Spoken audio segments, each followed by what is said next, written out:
Indagati per lesioni colpose 2 carabinieri che hanno aperto il fuoco contro i banditi nella zona industriale di Montecchio la notte fra venerdì e sabato, atto dovuto, precisa la procura.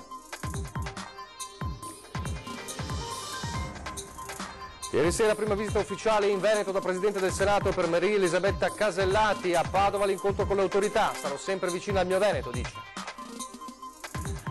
Un accordo di governo Lega-Movimento 5 Stelle non è impossibile, a dirlo ieri sera a Ring il deputato del Carroccio Massimo Bitonce. Per il Premier spunta il nome di Giorgetti.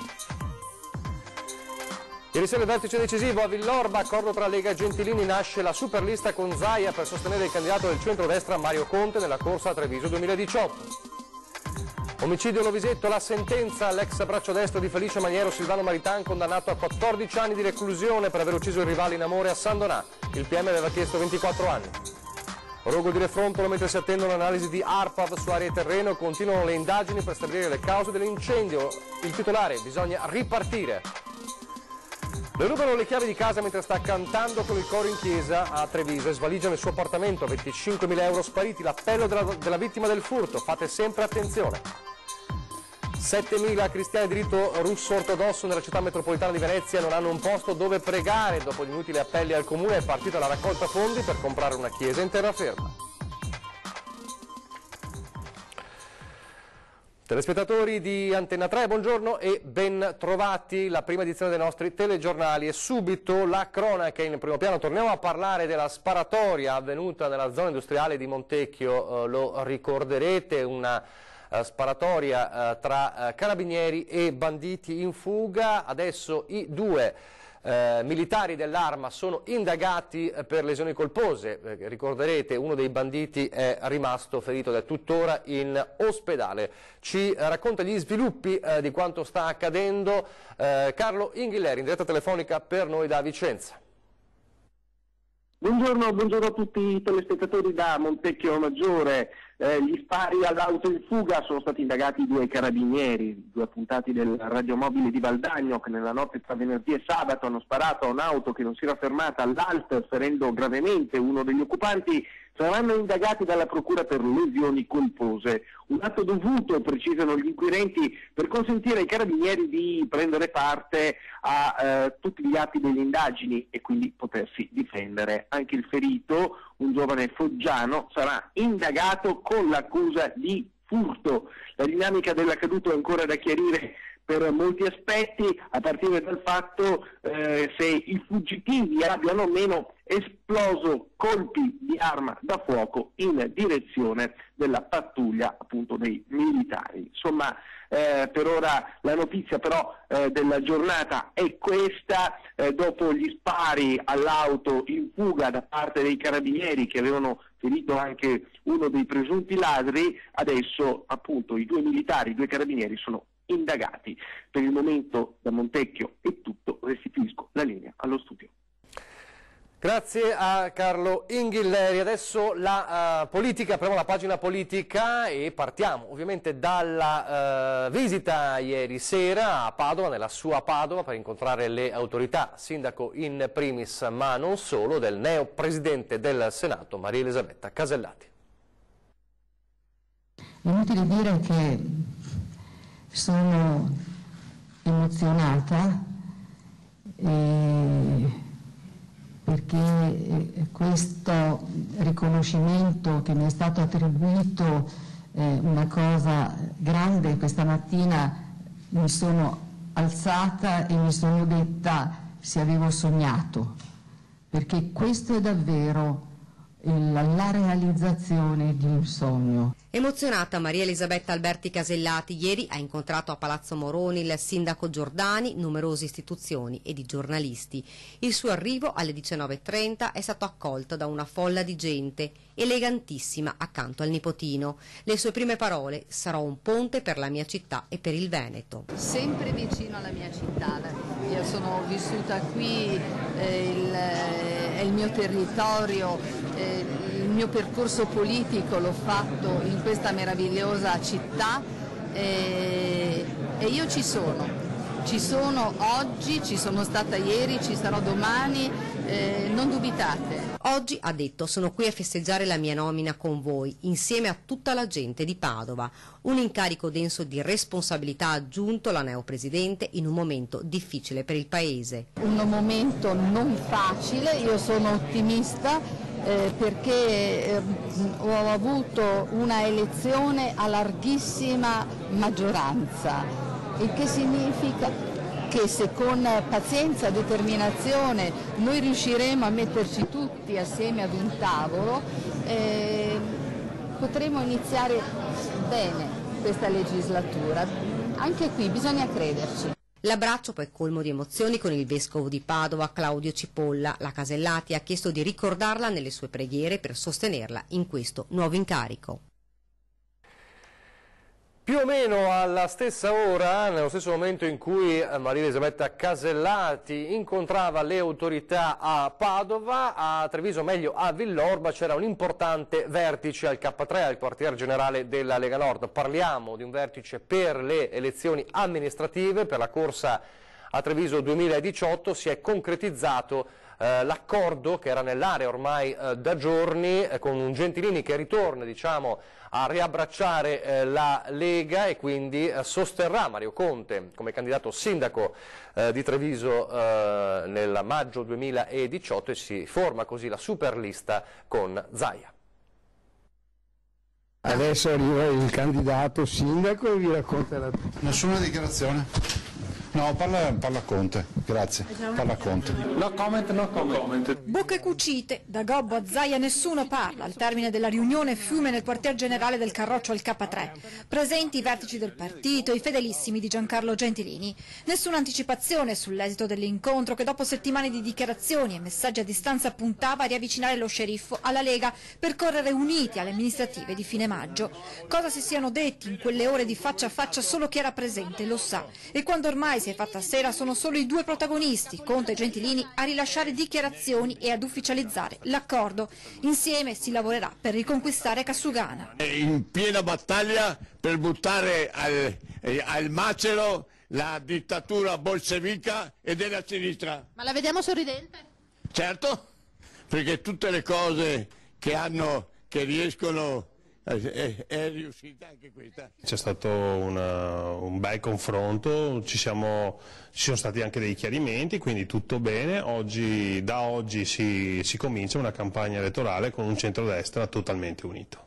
Una cosa è certa, nella coalizione di centrodestra che sosterrà Mario Conte ci sarà la lista Zaia-Gentilini. Da capolista della lista Zaia? Certo. Col nome Gentilini? Certo. Nel simbolo? Certo.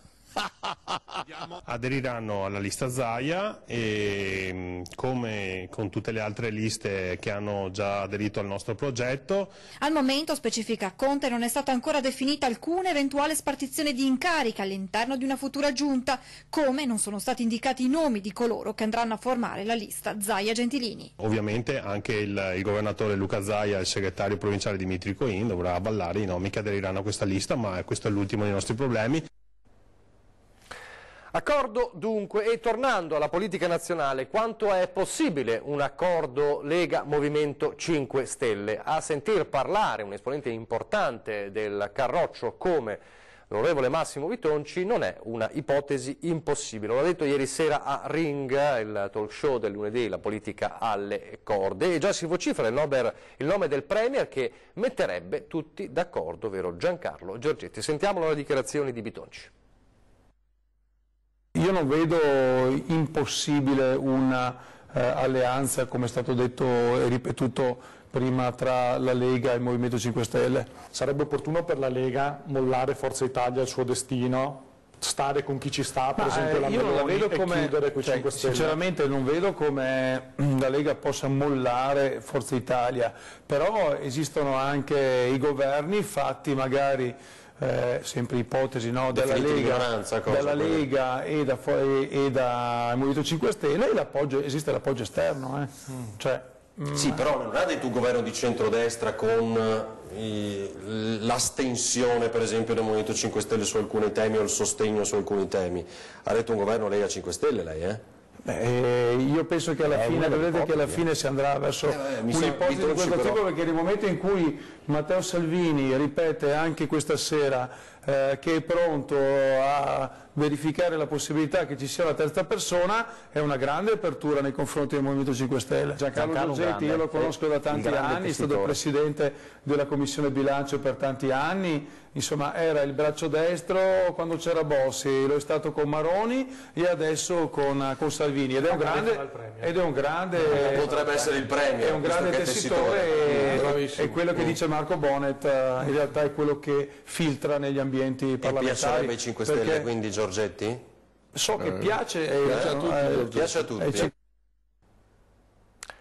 Intanto sul profilo del nuovo governo pesa anche molte domande da parte delle categorie economiche e ad esempio anche dal porto di Venezia. Quale sarà il futuro delle decisioni sulle grandi navi con il nuovo governo, qualunque sia? Sentiamo. Sul futuro delle grandi navi in laguna pesa l'incognita del nuovo governo, che potrebbe azzerare in un attimo tutto quanto deciso e realizzato finora.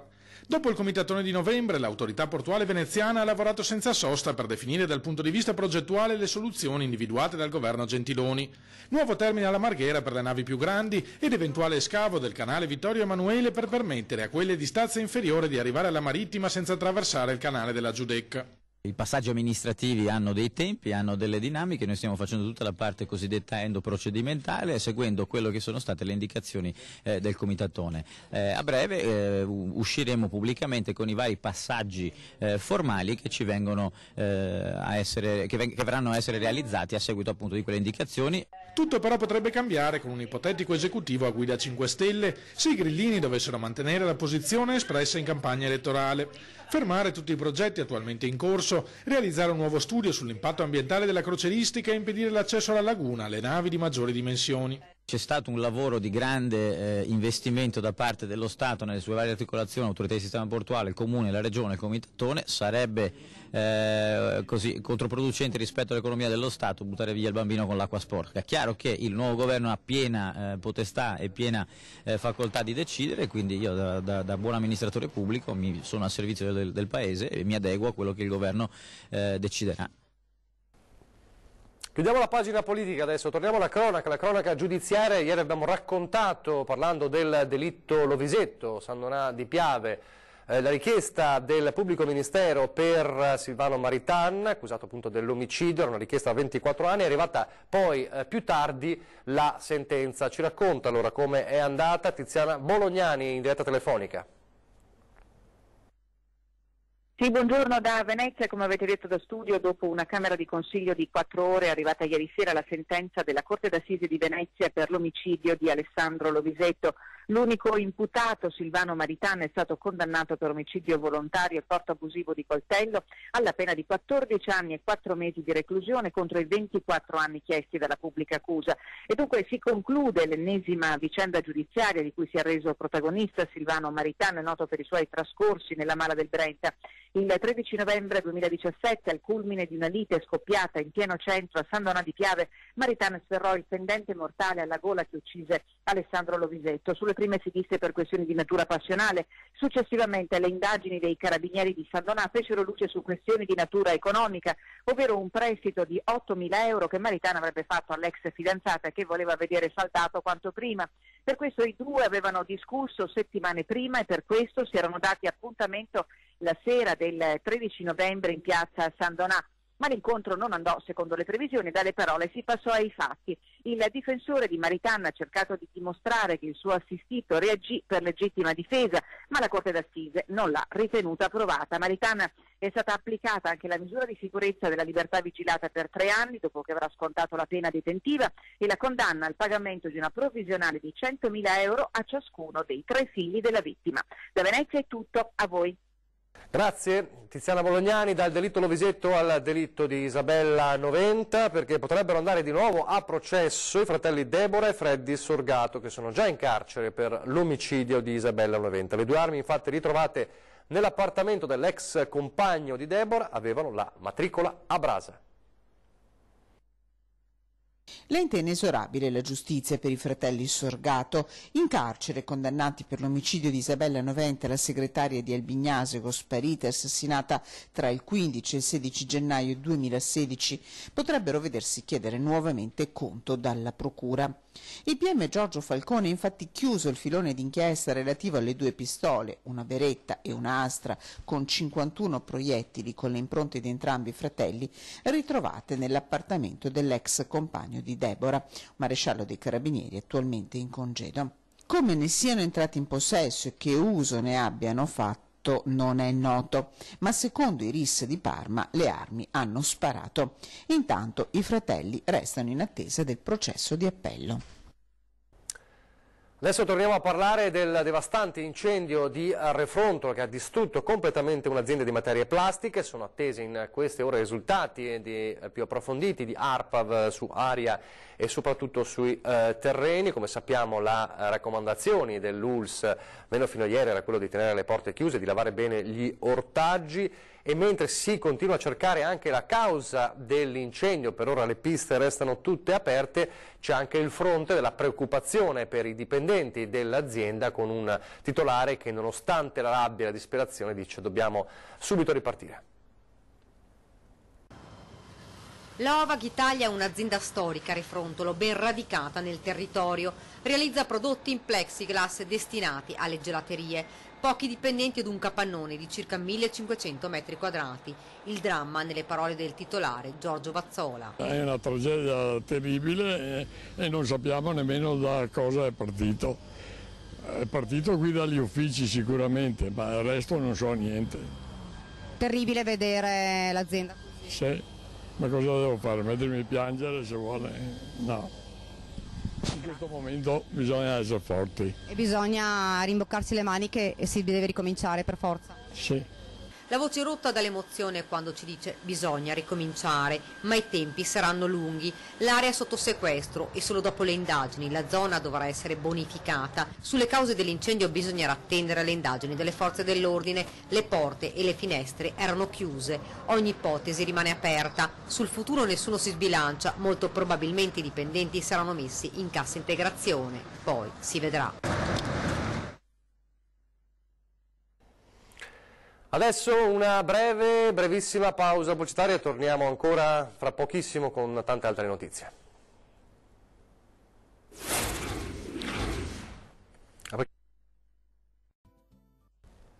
Rieccoci in studio nella prima edizione del nostro telegiornale. Torniamo a parlare di sicurezza e torniamo a Treviso, andare a cantare nel coro in chiesa, poi tornare a casa e trovare la casa svaligiata. È successo a una donna di Treviso e la motivazione, la causa del furto è legata proprio a quanto stava facendo mentre le svaligiavano la casa. Vediamo perché. Le hanno rubato le chiavi di casa dalla borsa, lasciata apparentemente in un posto sicuro, un banco dell'altare maggiore della chiesa di Santa Maria del Rovere. Il tempo della messa e l'abitazione, un appartamento al terzo piano all'angolo tra via Cornarotta e via Municipio, già era stato svaligiato. La disavventura è toccata domenica scorsa ad Anna Rosa Pavan, responsabile amministrativa della sede trevigiana delle assicurazioni generali, con la passione per il canto. Anna Rosa fa parte infatti del coro di Santa Bona, che domenica era invitato a cantare a Santa Maria del Rovere. Si sono intrufolate queste due, penso che siano state rumene, con la scusa di entrare sul coro, che le piaceva cantare, eccetera, eccetera. Hanno ascoltato le prove che stavamo facendo e si sono impossessate. Io dopo un'ora, dopo finita la messa, mi sono accorta che mi mancava dalla borsa il borsellino. Quando sono tornata ho guardato alto e ho visto un balcone aperto che era chiuso.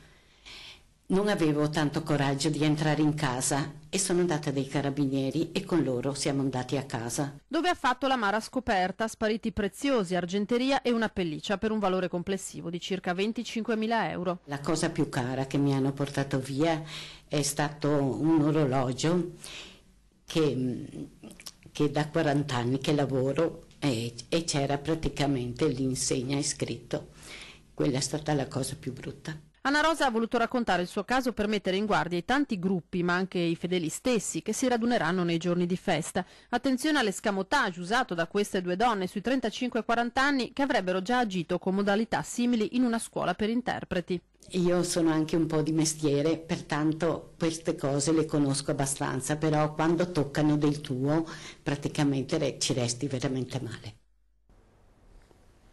Adesso torniamo a Venezia, dove nella città metropolitana, nell'area metropolitana ci sono circa 7.000 cristiani di rito russo ortodosso e non hanno un posto dove pregare. Hanno lanciato diversi appelli al comune, appelli andati a vuoto, adesso è partita la raccolta fondi per comprare una chiesa in terraferma. Sarà forse l'ultima Pasqua a Venezia per migliaia di cristiani di rito russo ortodosso a cui il patriarcato ha chiesto di lasciare la chiesa di San Giovanni Battista Decollato, dove negli ultimi anni questa popolosa comunità ha celebrato i suoi riti. Siamo più di 7.000 fedeli tra i moldavi, ucraini, e russi, bielorussi, anche serbi, perché fanno riferimento, serbi e bulgari, sempre nella comunità nostra slavofona, e quindi vengono. Ci sono anche italiani, perché molte nostre donne sono sposate italiane, abbiamo figli bilingue che hanno cittadinanza italiana, insomma non è soltanto la chiesa per russi. I fedeli di questa confessione resteranno quindi senza un posto dove pregare. Le numerose richieste di un dialogo con l'amministrazione comunale si sono sempre concluse con un nulla di fatto. Speriamo sempre che qualcuno finalmente apre un pochino le porte diciamo, del dialogo e ci darà la possibilità almeno di esporre le nostre esigenze, i nostri problemi, per magari andare avanti tra il potere, magari autorità comunali, magari i nostri confratelli cattolici, perché sappiamo che le soluzioni ci sono, ma non per noi. Gli ortodossi hanno quindi iniziato una raccolta fondi per acquistare o prendere in affitto un immobile in terraferma, anche attraverso i mercatini solidali che saranno presenti tutti i giorni in campo San Giacomo d'Allorio fino alla domenica di Pasqua. Noi vendiamo innanzitutto oggetti per decorazione di Pasqua per la tavola portati dalla Russia, da San Pietroburgo, e anche lavoretti fatti a mano. Ad esempio io ho fatto certe cose, anche le mie amiche mi hanno aiutato con uncinetto, con cucito, con taglio, e speriamo che queste cose possano piacere anche agli italiani. Al fianco dei russi si schiera anche il noto poeta veneziano Francesco Giusti, che invita tutti a partecipare alla pittoresca processione della Pasqua ortodossa, con partenza da San Giovanni domenica 8 aprile alle 22:30. È una tradizione di Venezia essere una città aperta, una città attenta ai bisogni di chi oggi è portato a varcare i propri confini per trovare una realtà migliore, una realtà diversa da quella che avevano nel loro paese. È tornata nella sua marca trevigiana per ricevere il premio Mazzotti Gambrinus, ma dice non ha nessuna nostalgia dell'Italia. Lei è la nota scrittrice e ambientalista di origini trevigiane, ma africana d'adozione ormai da tanti anni, Cookie Gallman.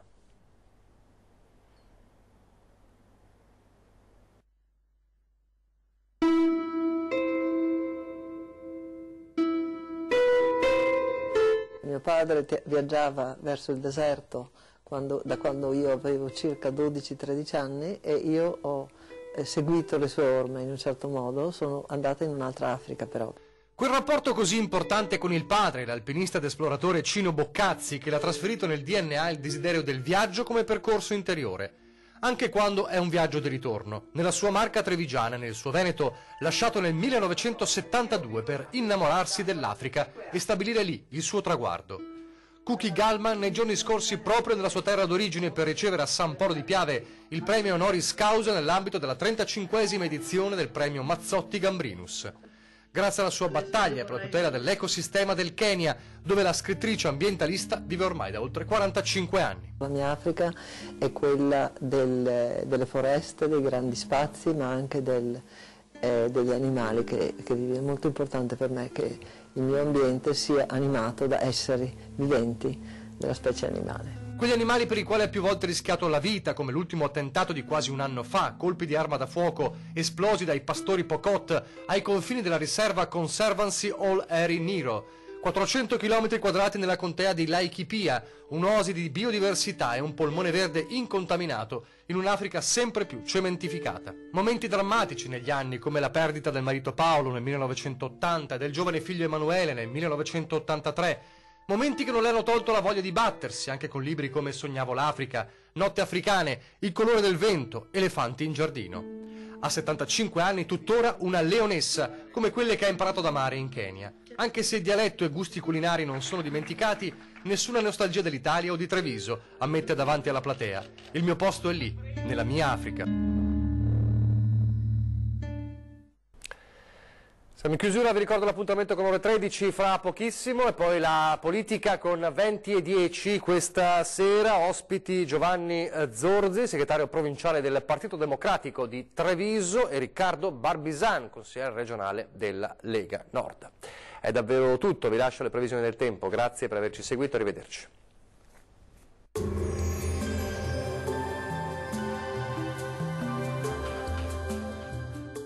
Termoidraulica Susin. Se compri una caldaia, in omaggio il condizionatore. Termoidraulica Susin a 0 branco.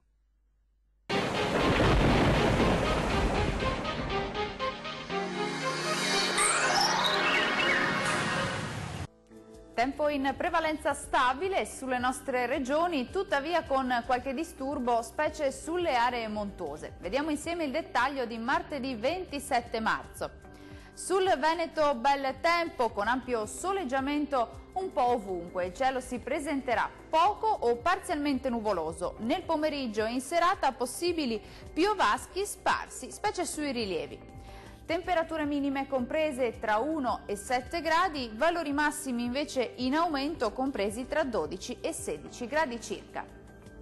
Situazione del tutto simile sul Friuli Venezia Giulia, bella giornata caratterizzata dal sole, anche qui anche se non è da escludere qualche fenomeno sui settori montuosi. Temperature minime tra 3 e 6 gradi, massime comprese tra 13 e 16 gradi. Raggiungiamo infine il Trentino Alto Adige. Sarà in prevalenza soleggiato ovunque, cielo poco o parzialmente nuvoloso su tutta la nostra regione. Temperature minime tra 5 e 8 gradi, massime comprese invece tra 16 e 17 gradi. Dal meteo di Antenna 3 per ora è tutto. Arrivederci al prossimo aggiornamento.